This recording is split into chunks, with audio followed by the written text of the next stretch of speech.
Hola, ¿qué tal? Muy buenas noches a todos y todas. Esto es Radio Line, la radio de la Antejuela Independiente. Alejandro Carmona quien nos habla y este programa El Templo de las Ánimas, una vez más, en directo.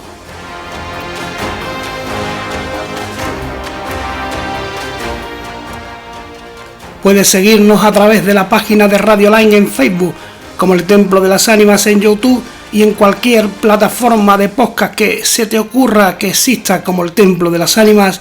Ahí estamos para que no te pierdas nada a cualquier hora y desde cualquier lugar del mundo.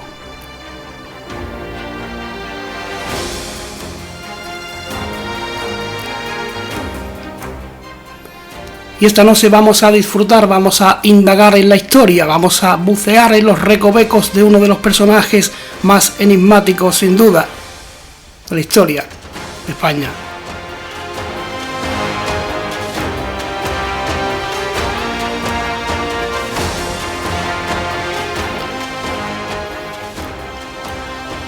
Y la pregunta en este caso sería, ¿Juana I de Castilla estaba loca? Vamos a intentar averiguarlo.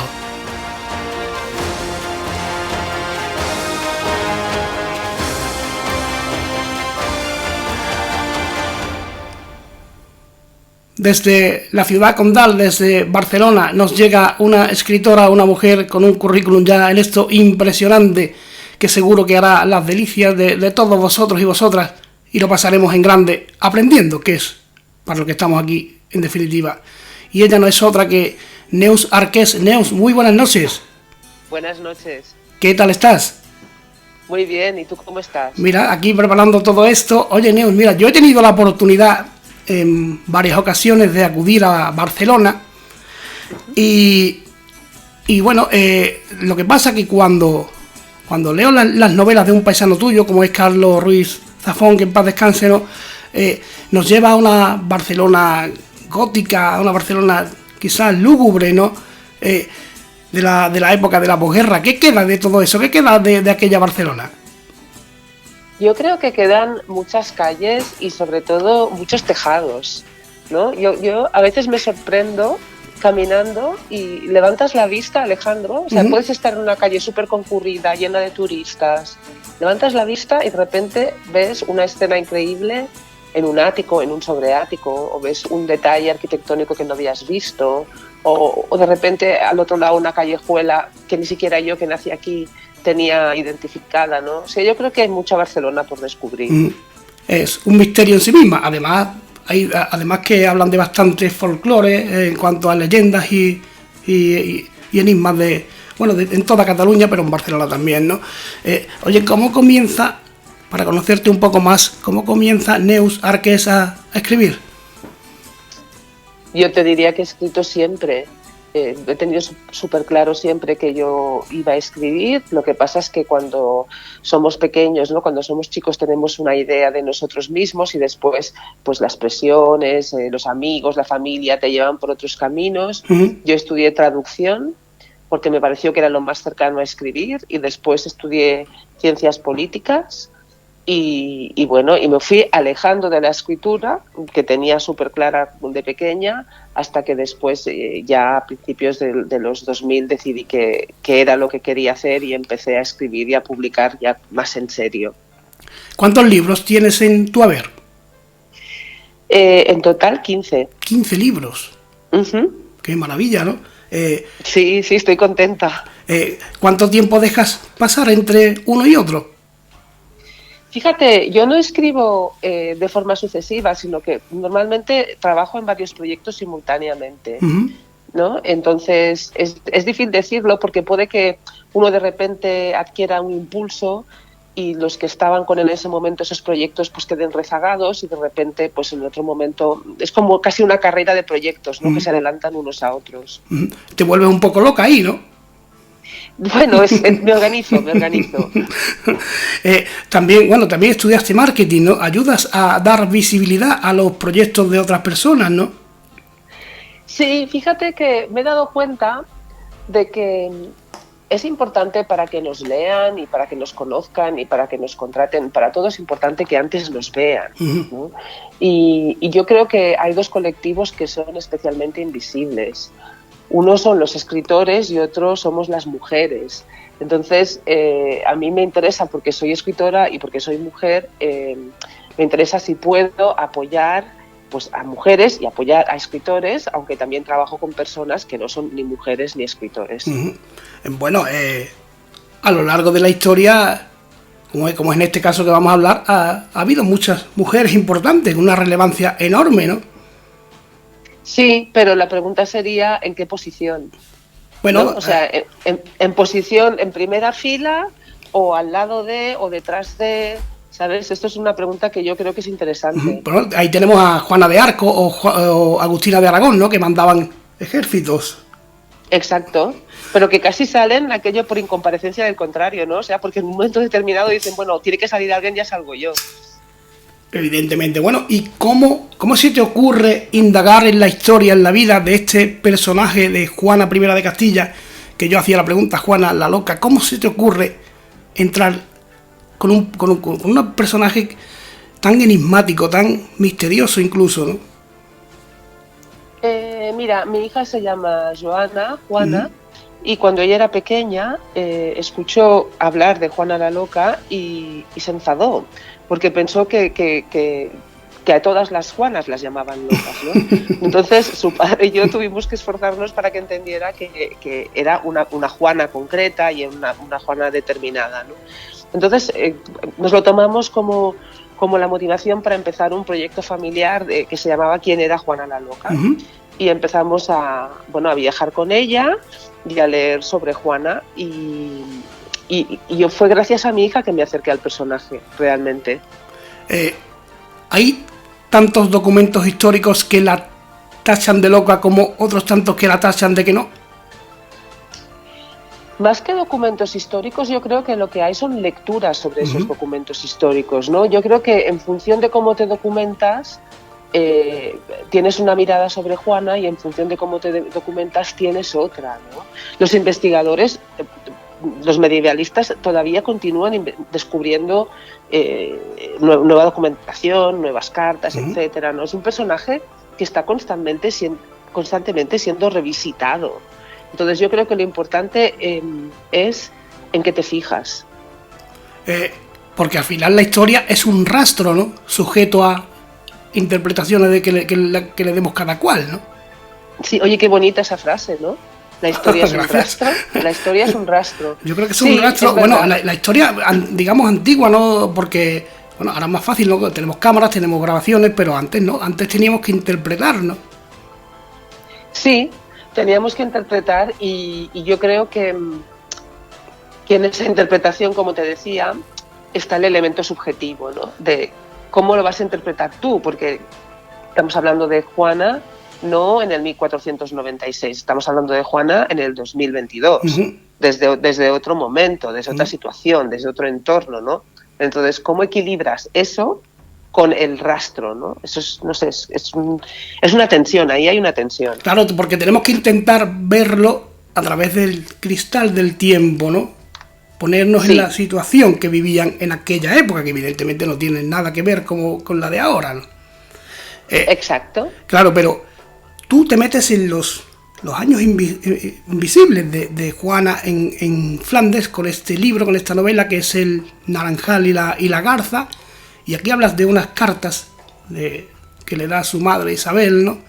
Que el libro gira en torno a esa carta. ¿Qué es esto? ¿Qué es este juego de cartas que recibe Juana? Cuando Juana marcha para casarse con Felipe y se embarca para ir a Flandes, la reina Isabel encarga y le regala un juego que se llama el juego trovado, porque es un juego poético. Entonces, este juego está formado por una serie de cartas y cada carta retrata a un miembro de la corte y retrata a ese miembro de la corte utilizando 4 suertes: un árbol, un ave, o sea, un pájaro, un refrán y una canción. Entonces, si tú, con esas 4 pistas, digamos, tú tienes que adivinar de qué persona de la corte está hablando la carta, ¿no? Y esto se lo regaló, o sea, este juego existió y se lo regaló la reina Isabel a su hija porque quería que recordara la corte. Y se le ocurrió que era una manera bonita de que Juana no perdiera de vista sus orígenes. Y ese juego trovado, después en la novela, en El Naranjar y la Garza, es un elemento muy importante.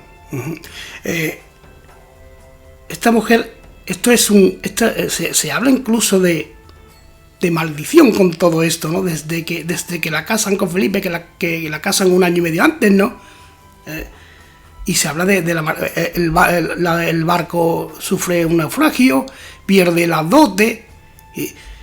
¿Cómo es indagar en la historia de esta mujer y no pensar que aquí hay algo de, no sé, de magia negra, ¿no? En cuanto a su persona. Mira, yo la opción magia negra no la he contemplado porque creo que volvemos a lo que comentábamos antes. Si lo miramos con ojos de aquella época, ¿no?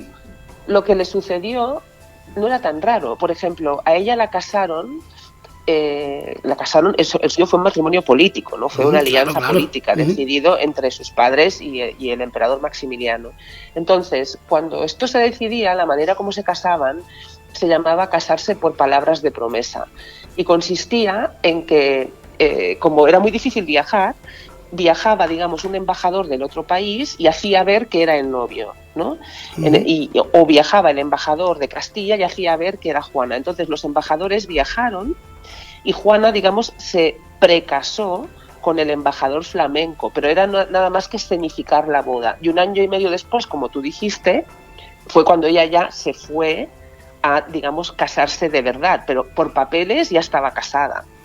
¿Sí? Entonces, eso explicaría por qué se produjo ese lapso de tiempo entre la boda política y lo que es el encuentro entre los esposos, ¿no? Pues sí que es verdad que una tempestad arruinó el baúl donde el equipaje de Juana, y eso fue desafortunado, y más en un tiempo donde hacerse un vestido era un proceso, no había la fast fashion, no te podías comprar un vestido de un día para otro, sino que era muy complicado, ¿no? Pero es que Juana llega a Flandes y su marido no la recibe, tienen unos problemas para bajar de la nave increíbles, ¿no? Con unas poleas que las tienen que bajar porque no podían bajarlas. Después allí, bueno, sus padres no reponen la dote. Y tú te pones a escribir una novela contando toda esta vivencia allí. ¿Cuánto hay de realidad de lo que te has podido informar y cuánto hay de ficción que tú lógicamente le has tenido que meter ahí, ¿no? Mira, efectivamente las tuvieron que bajar con una polea porque la nave en la que viajaban era demasiado grande para el puerto al que llegaron. Entonces lo que hicieron fue bajar a los pasajeros mediante una polea a una embarcación más pequeña para que pudiera entrar en el puerto. O sea, eso sucedió. Felipe no la estaba esperando porque una parte de sus consejeros veían muy mal el matrimonio con Juana, y entonces lo entretuvieron en Austria para que no llegara a tiempo. Y eso también sucedió. En realidad, todo lo que explico en el libro sucedió y los personajes existieron, salvo uno. Todos los personajes del libro existieron.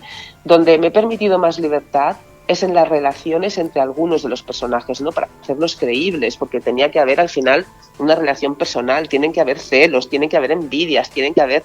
Pero los personajes de Naranjar y la Garza, salvo uno, existieron todos. La novela está perfectamente ambientada. ¿Qué método utilizas para conseguir esto? Alejandro, mucho Google y mucho quemarse las cejas. Sí que es verdad que yo partía de una documentación previa a la que utilicé para escribir la biografía de Juana, que es anterior a la novela, y entonces yo no comenzaba de cero, ¿no? Tenía una información de base que me situaba muy bien. Y además, como la novela pasa en los 5 años que van desde que ella sale a casarse hasta que regresa a España para jurar como heredera, el tiempo es muy acotado, ¿no? Son 5 años, entonces es más fácil encontrar la información porque tienes exactamente una fecha de inicio y una fecha de final. ¿Sus padres nunca reponen la dote que perdió? Bueno, es que el tema de la dote, que me alegro que lo menciones porque a mí me parece muy importante, es otro de estos temas que, visto en perspectiva, piensas, ostras, qué apañados eran, ¿no? O sea, cuando Juana se casa con Felipe, los reyes han hecho un acuerdo matrimonial doble. Juana se va a casar con Felipe y el hermano de Juana, que se llama Juan, que es el heredero, se va a casar con Margarita, que es la hermana de Felipe. Es decir, que serán como cuñados y concuñados a la vez, ¿no? Entonces, ¿qué dicen Maximiliano y los reyes católicos? Ah, bueno, mira, como la dote de cada una de las princesas es la misma, en lugar de enviar a la princesa con los baúles y el dinero, lo que hacemos es, tú se lo pagas a la tuya, yo se lo pago a la mía, y así el dinero no viaja, ¿no? Es decir, Felipe tenía que pagarle a Juana lo que hubiera sido la dote de la archiduquesa Margarita, y los reyes católicos tenían que pagarle a la archiduquesa Margarita lo que hubiera sido la dote de Juana, y así el dinero no se movía y las dos cobraban lo mismo. ¿Qué pasó? Que los reyes católicos cumplieron su parte y cuando Margarita viajó a España le pagaron la dote, pero a Juana no se la pagaron. Es decir, Felipe no le dio el dinero que le hubiera debido dar. Pero no resulta contraproducente, ¿no? Porque cuando muere Juan, el príncipe Juan, y se dan todas estas muertes que se tienen que dar para que Juana llegue a reinar, resulta, a Felipe le hacía falta a Juana. Ya, pero es que ¿sabes qué pasa? Que Felipe en realidad no decidía solo. Felipe tenía un entorno de consejeros, y cada uno de estos consejeros tenía sus propios intereses. Algunos eran del bando españolista, ¿no? Como los de Berch, que querían, les interesaba por razones distintas, por razones mercantiles, por razones políticas, les interesaba la alianza con Castilla, y otros que lo que buscaban era la alianza con Francia, que era justo lo que Juana en teoría tenía que evitar porque su madre Isabel se lo había pedido, ¿no? Sí. O sea, que evitara de cualquier forma la alianza con Francia. ¿A Juana la llegan a traicionar sus propias damas? Mira, esto cuesta de entender, pero tú imagínate la situación, ¿no? Tú trabajas al servicio de Juana. Juana, como parte de ese trato, te tiene que mantener y te tiene que vestir. Y te tiene que pagar una cosa que se llaman raciones, que era lo que se pagaba, digamos, a las personas del entorno de la princesa en este caso, ¿no? Pero Juana no tiene dinero para pagar, porque Felipe no le ha dado lo que le corresponde. Entonces, claro, si tú resulta que ves que tu jefa, entre comillas, no te puede pagar, ¿no? La tentación o la necesidad de trabajar para otro que sí puede hacerlo es muy grande. Claro, porque tú describes que ella llega con lo opuesto prácticamente, ¿no? Claro, porque lo demás se hunde todo en el naufragio trágico que sucede antes de que llegue a Flandes. ¿En algún momento fue Juana feliz en Flandes? Yo creo que sí. Yo creo que de todos los años de la vida de Juana, estos 5, los que pasan en Flandes, sobre todo al principio, debieron ser como los más bonitos, ¿no? También porque hay que pensar que Juana viene de una corte, que es la corte castellana, que es una corte muy rica, pero es una corte muy adusta, muy severa, y donde la religiosidad cada vez es más importante porque la Inquisición es cada vez más fuerte, ¿no? Y en esta corte tan severa y tan rígida y tan adusta, ella pasa a la corte borgoñona, que es la corte más liberal de Europa, donde las relaciones entre hombres y mujeres son mucho más relajadas, donde la moda es mucho más corrida, y para ella esto tuvo que ser un shock. Claro, porque se habla, claro, lógicamente que el decoro que existía en Castilla no tiene nada que ver con el de Flandes, ¿no? Exacto. Ni la ropa, ni la manera de vestir, ni la manera de tratarse, ni las normas protocolarias, todo es distinto. Felipe el Hermoso, yo no sé hasta qué punto se confunde ese apelativo con Felipe IV de Francia, ¿no? A Felipe de Habsburgo también se le llamaba, era conocido realmente como Felipe el Hermoso. Bueno, yo creo que así lo hemos conocido nosotros, ¿no? Lo que siempre me he preguntado yo es hasta qué punto era hermoso, porque, por ejemplo, Felipe tenía unos problemas de dentadura importantes, entonces él sustituyó muchos de sus dientes por dientes de oro, ¿no? Porque los tenía, digamos, los propios los tenía careados. Entonces, en la corte se puso de moda cambiarse los dientes pues para ir igual que Felipe. Pero tú te imaginas un señor que te sonríe, tiene todo, no sé, tiene toda la boca llena de dientes de oro. A mí me produce un cierto repelús, ¿no? O por ejemplo, él sufría mucho de una rodilla, que se le salía el hueso de la rodilla, de la cazoleta, y él mismo se lo volvía a poner, ¿no? Entonces Felipe cojeaba. No sé, no es esa imagen tan caballeresca de él, quizá es un poco demasiado caballeresca. Quizás lo bautizaron así porque por ese gran amor que sentía Juana por él, quizás que lo denominen el hermoso. Yo creo que que a ella ya se lo explicaron así antes de conocerle. Que a ella ya le vendieron que tenía uno de los prometidos más apuestos de Europa antes incluso de que lo viera en persona. Sí, iba con una idea preconcebida ya, ¿no? Sí, bueno, porque además se mandaban cuadros en aquella época. En vez de mandarse selfies, claro, encargaban un cuadro, ¿no? Y entonces le hacían llegar, digamos, al futuro esposo o a la futura esposa para que tuviera una idea de con quién se iba a casar, ¿no? Hasta el propio gobernador, creo que se llamaba Juan Manuel de Belmonte, la traiciona, ¿no? Bueno, es que Juan Manuel era tremendo. O sea, Juan Manuel era embajador de los Reyes Católicos en la corte, bueno, eran en distintas cortes, entre ellas la corte borgoñona. Y Juan Manuel en un momento determinado se da cuenta de que los vientos están cambiando y de que el poder va a ir por otro lado y cambia de país y se pone a servir a la corte de Felipe. Y yo pienso, ostras, me parece increíble, ¿no? Que alguien haga esto así. Pues así, eso fue lo que hizo. ¿Cuándo comienza el verdadero calvario de Juana en Flandes? Ostras, yo creo que Juana... A ver, situémonos. Juana se va a Flandes, se despide de su madre, la reina Isabel, pensando que nunca más la volverá a ver. Sí, lógicamente. Y que su vida está en Flandes.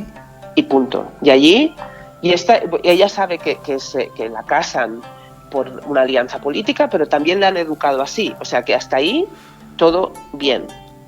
Pero tenemos que pensar que Juana se va a Flandes sin ninguna posibilidad de reinar en España. Se va para siempre a Flandes. Entonces empiezan a suceder esas muertes que se dieron, ¿no? Y Juana adquiere un peso político que era inconcebible, incluso para ella. A ella no la habían educado para gobernar ni para heredar. A quien habían educado era a su hermano Juan, pero a ella no, porque el heredero era Juan. Entonces ella está desprovista de esa educación, desprovista de un entorno que la apoye, desprovista del dinero para pagar ese entorno. Descubrir todo eso yo creo que debió ser muy difícil. Tú describes en tu novela a un Felipe terrible, ¿no? Era un ser que despreciable, ¿no?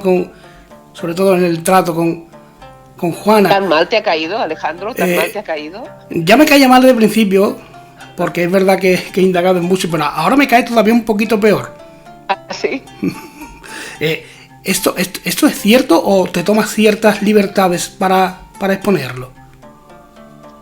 No, Felipe vivía en una corte donde la relación, como te comentaba antes, entre hombres y mujeres era distinta, donde el hecho de que él tuviera amantes no tenía el peso específico que hubiera podido tener en otra corte, como la castellana, ¿no?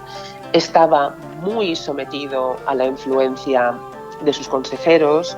Yo una de las cosas que a mí me permite acercarme a Felipe y quizá que no me caiga tan mal como a ti, es la idea de pensar que él quedó huérfano de madre cuando era muy pequeño y entonces le educaron los consejeros, porque su padre estaba siempre ausente en algún lado del imperio, o en alguna guerra o en alguna batalla, ¿no? Entonces, esos hombres que le criaron son ahora los que están tirando de él en un sentido o en otro, ¿no? Y eso también para él debió ser difícil. Es decir, él no puede estar con Juana, entre otras cosas, porque no le dejan. Ajá, que no le dejan. Pero él pero en un momento dado él quiere incluso hacerse con el poder de toda Castilla. Lo que pasa bueno, que aparte de que murió joven, Juana diríamos que está loca, pero no era tonta, ¿no? Porque ella nunca llega a darle ese poder. No, nunca. Y ahí... No. Juana recibió de la reina Isabel el mandato de defender la corona de Castilla y lo sostuvo hasta el final. Uh-huh. Pero yo siempre pienso, Juana lo hizo perfecto, porque recibió una instrucción y la cumplió. Claro. Pero en realidad era una persona realmente celosa de las infidelidades de su marido. ¿Era así? ¿Era así? Mira, ¿era así o esa es una de las miradas sobre Juana? A eso quiero llegar. ¿No? O sea, ¿era así? Claro, es que tenemos esta mirada, la mirada de Juana, que va por los campos de Castilla, caminando al lado del féretro, ¿no? Uh-huh. Loca de amor. Bueno, esa es una mirada del siglo XVIII, es la mirada del romanticismo, ¿no? Después está la mirada de los psiquiatras que dicen, bueno, no, seguramente pues Juana tenía un trastorno, que quizá le viniera de parte de su abuela, etcétera. Es otra mirada. Otra mirada es la de los economistas que dicen, es imposible sacar adelante el mandato de Juana sin recibir dinero alguno, como fue su caso, donde la dote no se pagó, ¿no? Entonces, todas esas miradas en algún momento se cruzan, creo yo. De esta novela, aparte de Juana, ¿con qué personaje has disfrutado más desarrollándolo? Con las dos damas que la acompañan, con Ana de Beaumont y María Manuel, porque digamos son las dos amigas, ¿no? Las dos chicas que la acompañan, que viajan con ella, viajan por razones distintas, viajan con objetivos distintos, pero lo que más me impresiona de ellas, y ellas existieron y viajaron con Juana, es la absoluta vulnerabilidad, ¿no? O sea, las mandan al extranjero y allí os las compongáis, os vais a otra corte y bueno, y os espabilaréis, ¿no? Yo pienso, es como si las mandaban a un Erasmus, pero sin ningún tipo de preparación, sin ningún tipo de medio. Es que estas mujeres eran muy valientes. No les quedaba otra, quizás, ¿no? Exacto. Bueno, formaba parte de lo que se esperaba de ellas, ¿no? Uh-huh. Ellas eran damas de la corte y tenían que ir con Juana donde Juana fuera. Si Juana se iba a Flandes, pues ellas iban con Juana. Bueno, María Manuel también hay un momento que te das cuenta de que tiene más tarea de la cuenta, ¿no? Sí, claro, pero es que María Manuel era hija de Juan Manuel. Uh-huh. O sea, María Manuel era la niña rica. María Manuel sí que tenía dinero. Su padre tenía dinero. Su padre tenía poder. ¿Existe complot entre padre e hija para fastidiar a Juana? Yo lo que seguro que creo es que el padre estaba al tanto de la relación de su hija con Juana, y si el padre termina cambiando de bando, pues seguramente podría haber empleado a la hija para sonsacar información. Uh-huh. Imagino también que, como esto es una novela, tienes que dejar claro de alguna manera que es historia, pero que tiene parte de ficción, ¿no? Uh-huh. ¿Te preocupa eso que cuando el gran público comience a leerla, la gente que no la haya leído la recomiendo encarecidamente, te pueda llegar a decir, oye, Neus, esto te lo has inventado, ¿no? Mira, de verdad que he hecho un esfuerzo importante porque la novela es una novela, pero es verosímil, ¿sabes? Es decir, la ropa que visten es la que vestían, lo que comen es lo que comían, hay cartas citadas que son textuales, hay frases de los personajes que son textuales porque están recogidas así después en los materiales de la época. Insisto, donde me he permitido más licencias es en la relación emocional entre ellos, ¿no? En cómo se llevaban entre ellos, en las relaciones que puedan haber tenido. Hay un contador vasco, que es la persona que lleva los dineros, digamos el administrador de Juana, que es Martín de Mojica. Y bueno, en la novela él tiene una relación con una dama francesa. Bueno, esta relación en principio está documentada, o sea, la tuvieron. Que yo le haya dado más cuerpo y más la haya hecho crecer, pues forma parte, digamos, de mi tarea como novelista, pero que la relación existió, hasta eso existió, ¿sabes? Y después que me pueden encontrar pegas, claro, me pueden encontrar muchas pegas, pero el esfuerzo documental está ahí. Hablábamos antes de la ambientación, y algo que has conseguido, por lo menos conmigo, es que yo vea la corte. Qué bien. Que yo estaba leyendo el libro y estaba en aquellos ambientes, en aquellos palacios, en aquellos campos. ¿A ti te ocurre lo mismo cuando la estás escribiendo? ¿Tú estás ¿cómo explicarlo? ¿Como viendo la propia película de tu novela? Sí. Primero necesito situarme, ¿no? Es decir, vale, ¿cómo era este palacio? ¿Cómo era este jardín? ¿No? O cómo eran los jardines belgas en aquel momento, ¿no? Y después imaginarme, pues igual ha llovido, ¿no? Ha llovido, entonces si ha llovido, pues habrá fango. ¿Y cómo caminarán con las faldas por el fango? Pues, no sé, se les ensuciarán, ¿no? Entonces empiezas a pensar y te empiezas a situar, ¿no? Hasta que los ves a todos en su entorno, ¿no?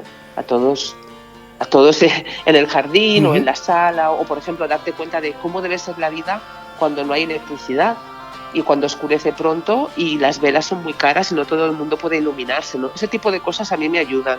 Pensar, hacerme esas preguntas. Oye, sería maravilloso poder ver lo que ve cada cual en su cabeza cuando lee tu novela, ¿no? Sí.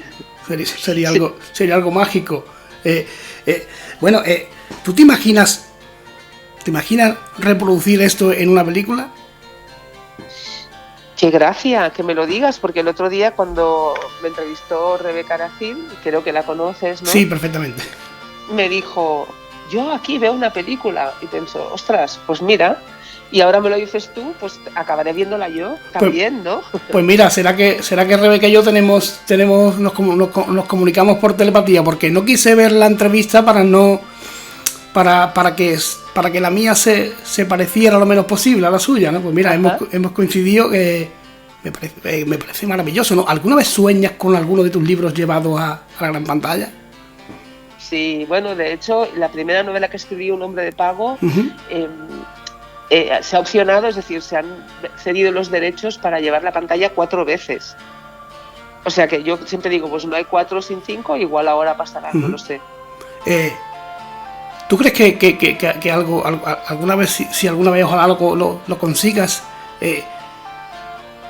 la máxima preocupación tuya puede ser que se parezca lo máximo posible a ti, a como tú la ves? Uy, mira, Alejandro, tú me acabas de decir, ¿cómo me sentiría si yo pudiera ver cómo ves tú la película de este libro en tu cabeza, ¿no? O sea, ¿cómo imaginas tú ese libro? Yo una cosa que he aprendido es que cuando yo termino el libro es como que yo lo entrego al lector y entonces el lector se lo hace suyo y lo interpreta a su manera.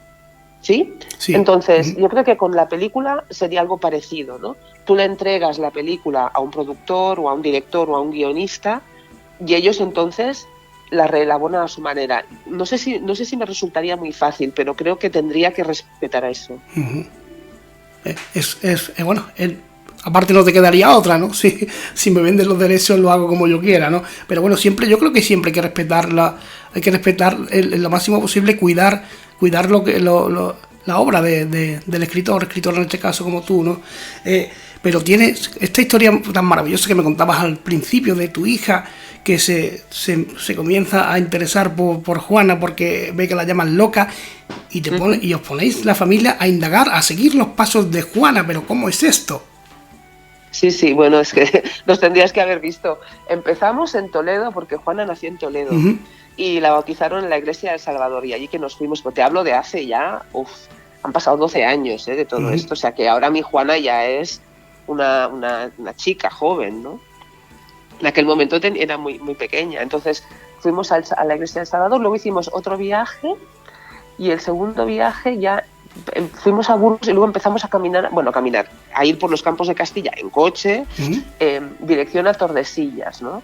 Pasando pues por los pueblos por donde ella pasó, ¿no? Por Arcos de la Llana, bueno, y allí nos deteníamos y buscábamos información y le leíamos a Joana y comentábamos, fuimos a Medina del Campo, bueno, que es donde se produce el segundo encierro, porque el primero se produce en Flandes, ¿no? Y fue como una experiencia, todavía hablamos en casa de eso, fue como el gran viaje mágico de la familia, ¿no? Seguir los pasos de Juana. ¿Hablabais con gente? ¿Buscabais información? ¿Cómo lo hacíais?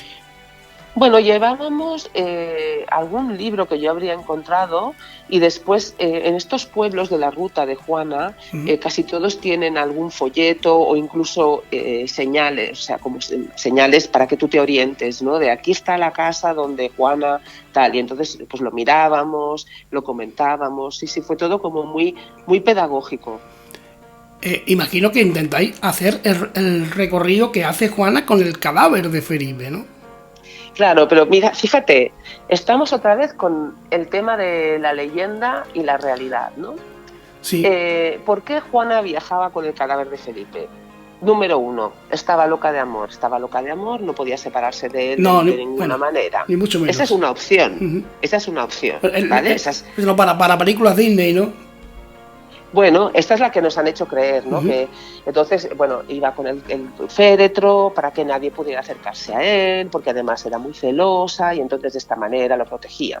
Existe otra segunda versión que dice que Juana sabía que mientras ella caminara con el féretro al lado, no se podía considerar viuda y su padre no podía volver a intentar casarla. Claro. Y por lo tanto ella intentaba alargar al máximo este periodo porque su padre tenía intenciones matrimoniales y ella no quería pasar por ahí. Y la única cosa que se le ocurrió para salir de esto fue caminar al lado del féretro. Con lo cual queda demostrado que no tenían nada de loca.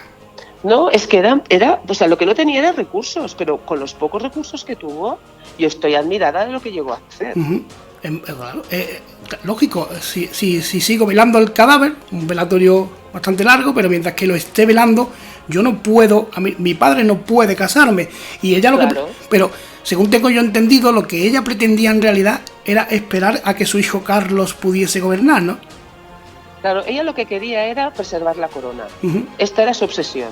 Por eso cuando Felipe intenta nombrarse heredero y tal, a ella le da un patatús, porque claro, ella no, la instrucción de su madre es tú tienes que preservar la corona y tienes que pasarla a tus hijos. Por lo tanto, ella no puede permitir que este designio se tuerza, ¿no?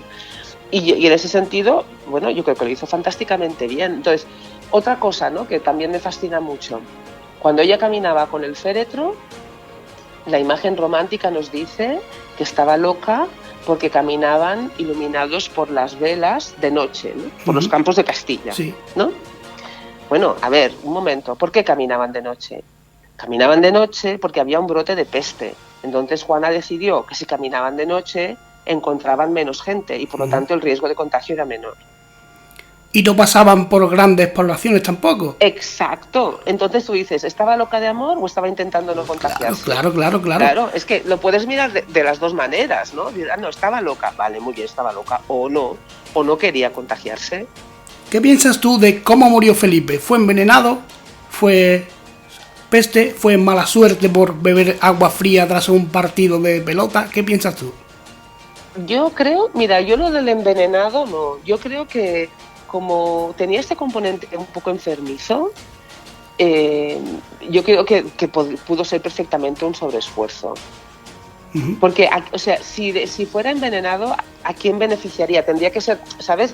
Tendríamos que ver qué facción de su casa saldría ganando si eso fuera así, ¿no? Y además, lo que sí que se sabe es que cuando Felipe muere, todas las personas de su corte que le han acompañado, los nobles a su servicio, lo pasan fatal. O sea, ellos estaban aquí bien acogidos en Castilla porque venían como séquito de Felipe, ¿sí? Por el momento en que Felipe muere, pasan hambre. O sea, es que la gente no les da ni de comer. Es otra manera de verlo. Oye, No, y decirle, oye, iros, ¿no? Sí, claro. Iros. También fue traicionada por su padre. Fue traicionada incluso por su propio hijo, pero ella jamás abdicó. No, ella nunca abdicó. Juana nunca abdicó. No, y yo creo que por eso nos parece Es que estarás de acuerdo conmigo que Juana tiene algo como personaje. Sí, totalmente. Que está ahí siempre.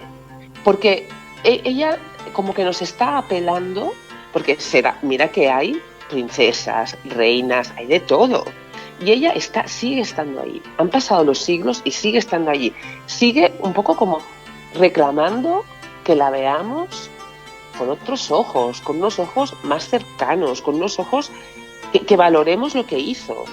Que no le pongamos la etiqueta de loca y la dejemos arrinconada. Yo creo que eso es lo que está pidiendo Juana como personaje. Es una manera de...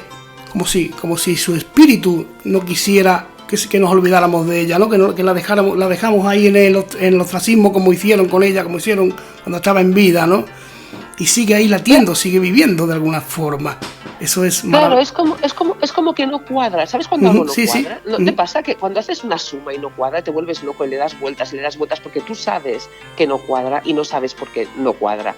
Pues a mí, Juana, siempre me da la sensación de que esta imagen que nos había llegado no cuadraba, que ella no era así. Y entonces, pues yo creo que entre esto y el impulso de mi hija, pues eso fue lo que me llevó a escribir sobre ella. Bueno, se habla de locura de amor hasta el punto de que se habla incluso de necrofilia, ¿no? Por eso llevaba el cadáver. Fíjate estaban intentando ponerla de loca. Hay historiadores que hablan de esquizofrenia. Eso cómo se puede saber a día de hoy, es imposible, ¿no? Claro, bueno, porque también estudian, yo qué sé, lo que los psicólogos deben percibir como rasgos determinados o síntomas determinados, y los estudian para ver si, leyendo estos síntomas, que los deben leer en los documentos de la época, se pueden formar una idea, ¿no?, del tipo de trastorno que padecía. Pero también yo creo que por ejemplo, nuestra idea de la salud mental ahora ya no es la que era antes de la pandemia. O sea, ahora nos miramos la salud mental de otra manera. Pues, ¿cómo se la miraban hace 500 años? Es que no lo sé. ¿Sabes? O sea, que esto es hacer como presentismo, ¿no? No sabemos cómo era entonces la situación. Se habla, yo incluso llegué a oír, ¿no?, que su propio marido, Felipe, en Flandes, recogía en un diario todos los desvaríos de Juana. ¿Esto es cierto? Dicen que quien los recogía, y en la novela no aparece porque eso es un encargo posterior de los reyes, fue precisamente Martín de Mojica, el contador vasco, ¿no?, que recibió de los reyes el encargo de anotar los supuestos desvaríos de Juana, bueno, para que quedara constancia, ¿no?, por si en algún momento la tenían que incapacitar. Pero eso ya sucede cuando ella ya ha sido nombrada heredera, que sería una época posterior a la novela, posterior al Naranjal y la Garza. Pero a raíz de las cartas que Felipe le escribía, ella quiere volver a Flandes y no se lo permiten porque sus padres pretendían que se quedase aquí, ¿no?, para poder ellos manejarla, para instruirla. Y se habla de cuando duerme en la garita de los guardias, ¿no?, que ahí fue cuando la gente en el pueblo comenzó a tacharla de loca. Pero claro, esto sería... Ella quizás se da cuenta de que haciéndose daño físico es la única manera de que la dejen salir. Yo creo que ella lo que quiere es llamar la atención sobre una situación insostenible.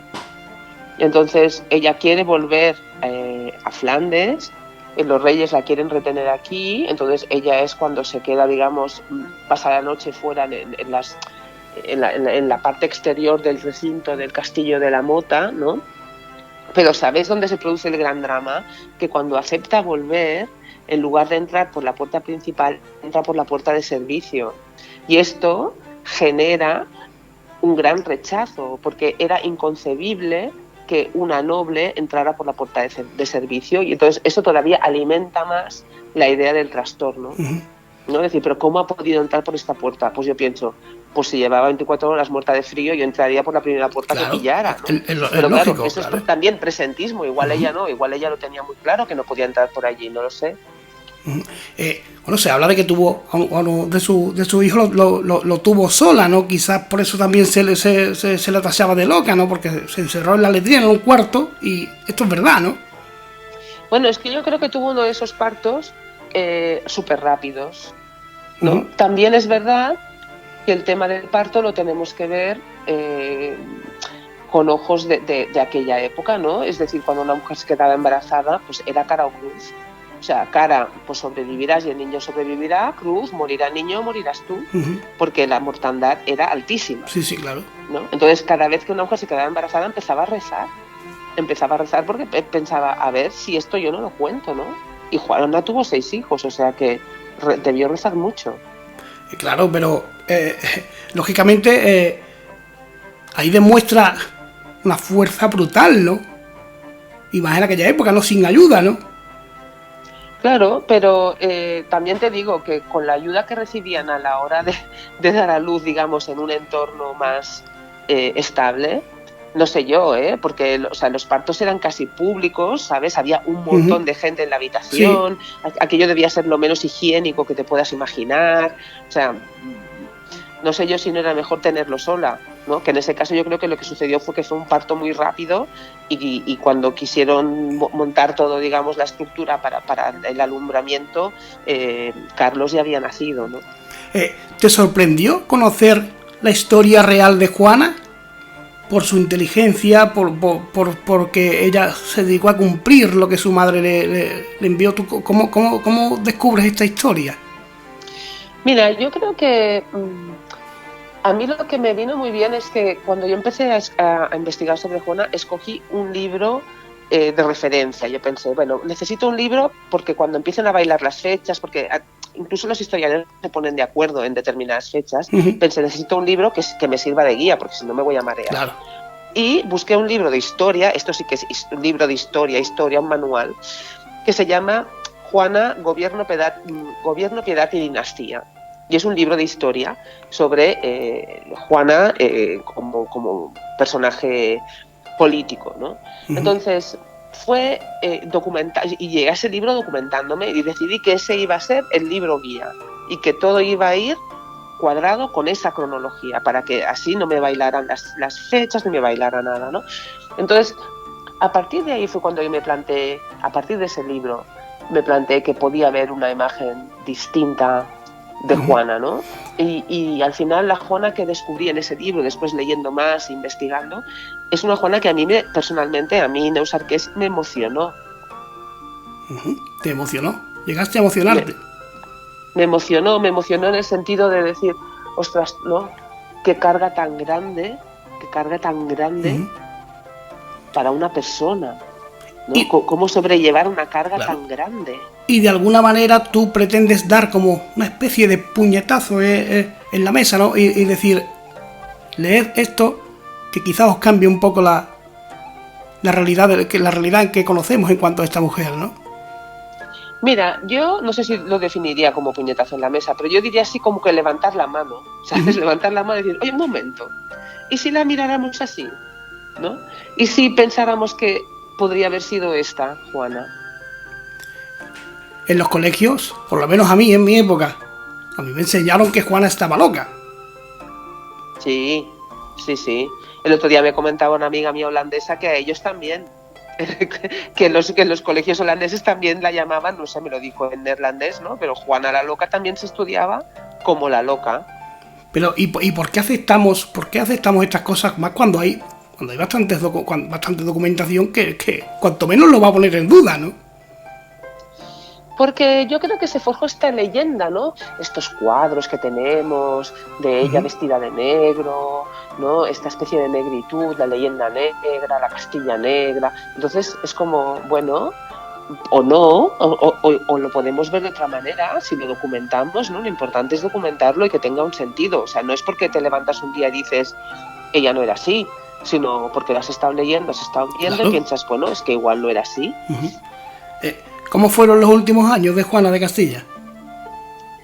Desgraciadísimos, porque estaba encerrada en Tordesillas, en un entorno insalubre.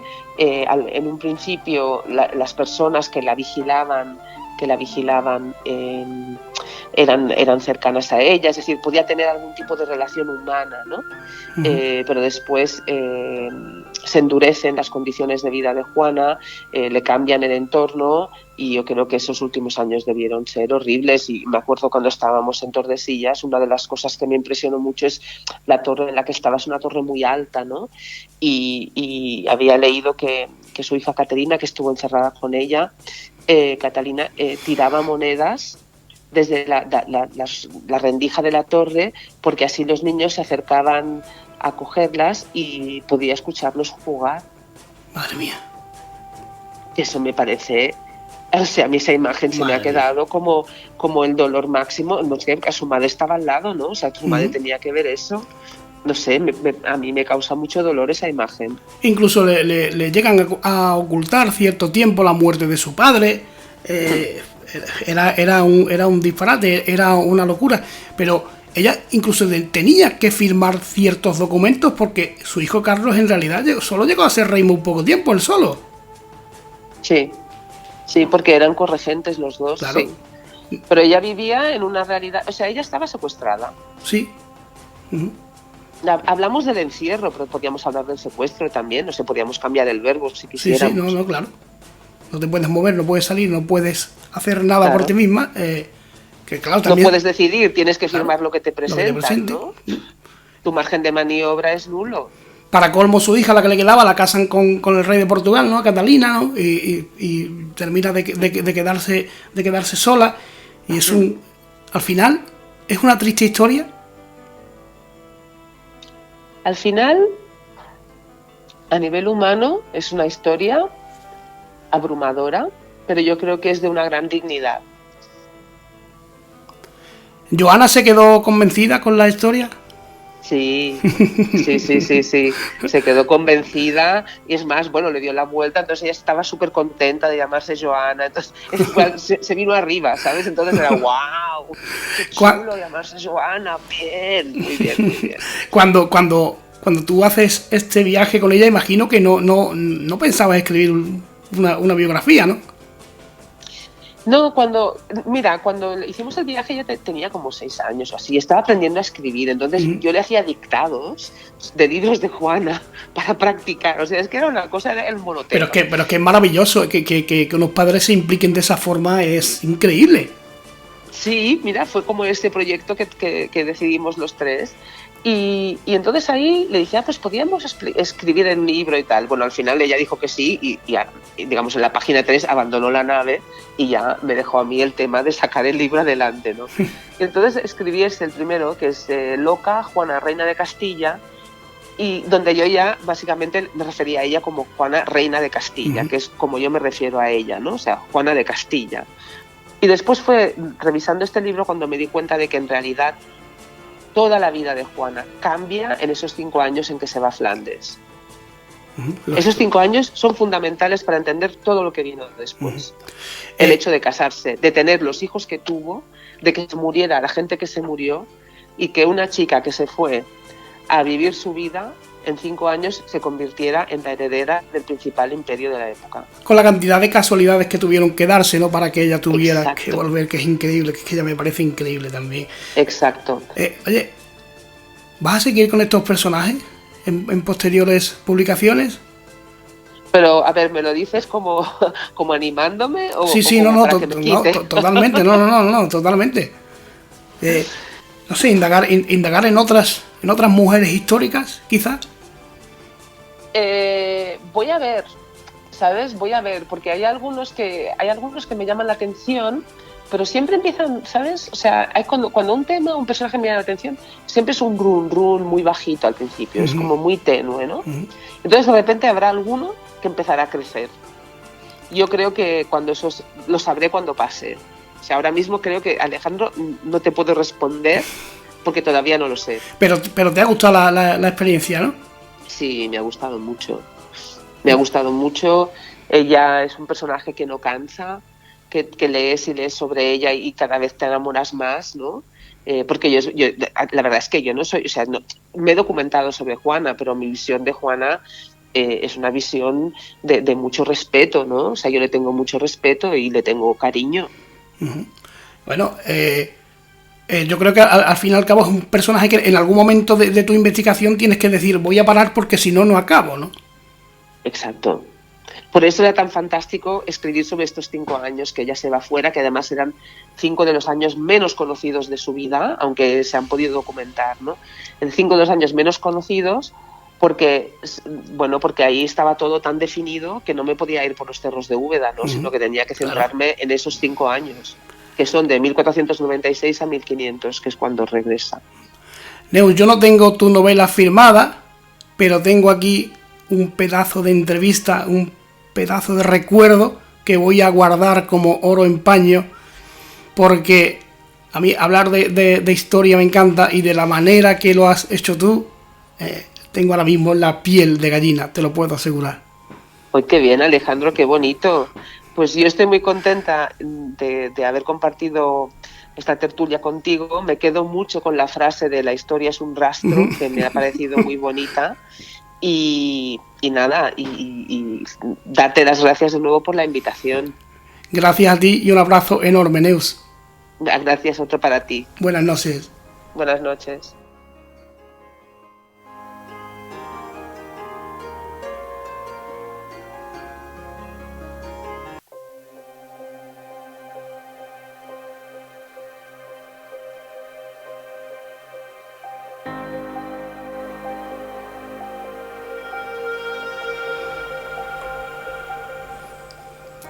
Bueno, amigos y amigas, pues hasta aquí el maravilloso programa de hoy. Cuánto por aprender, cuánto por descubrir, cuánto por disfrutar con gente como esta mujer que es maravillosa. No me negaréis que no tiene unos conocimientos y una forma de contarlo. Yo sobre todo me quedo con la fuerza que cobran las palabras en alguien que lo cuenta de esta manera, que lo cuenta viviéndolo, que lo cuenta disfrutando de divulgar, para que todos aprendamos, para que no nos conformemos quizás con lo primero que nos cuentan, que después te das cuenta que no tiene nada que ver, que hay que seguir buscando, y que lo que es blanco, lo que te han dicho que es blanco, quizás no sea tan blanco. Y esto, a mí a día de hoy, que se siga contando en los colegios como Juana la loca, cuando hay un montón de información que apuntan a otra cosa, pues me fastidia un poco, la verdad, porque me siento que nos siguen engañando, porque era una mujer, porque era la época, porque tocaba, porque estaba loca de amor. No, loca de amor no estaba, era más inteligente que la inmensa mayoría. Así que, amigos y amigas, esto me lo voy a guardar como un verdadero tesoro, y los que no habéis podido estar aquí, cuando lo escuchéis en el podcast lo vais a flipar, porque es maravilloso y es alucinante. Así que nada, un abrazo enorme, nos vemos pronto y hasta la próxima. ¡Fuerza!